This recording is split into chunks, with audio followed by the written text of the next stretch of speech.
大家好，適逢4月1號係 CNO 有新政策俾海外護士嘅日子，咁我哋睇下佢有啲咩特別嘢係喺網頁度 update 咗啦。首先就喺4月1號嘅時候呢，NNAS 已經唔再只係 CNO 認可嘅一個學歷認證機構啦，仲可以有 WES 同埋 ICAS 添。咁如果大家喺4月1號之前已經有呢啲機構嘅 report，就叫呢啲機構咧聯絡翻佢哋，就再睇下點樣 report 翻個報告俾 CNO 啦。跟住咧，我哋再可以睇下佢仲有啲乜嘢嘅 update 喎。雖然呢一個喺語文上嘅 update 咧，就唔係淨係4月1號先至出現嘅，不過我都喺呢個影片度一次過介紹埋啦。咁就係咧。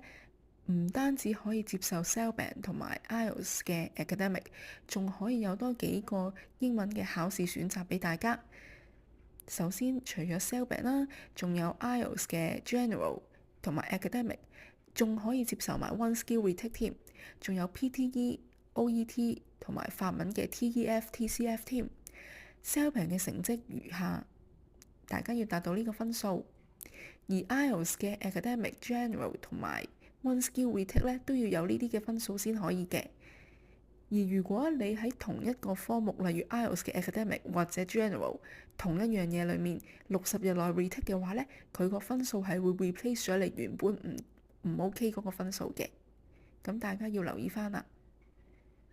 同埋 IELTS general 成份卷或者 academic 成份卷咧，都係要喺 register 之前2年內要完成到呢個成績嘅，即係唔可以太過咗期咁樣嘅。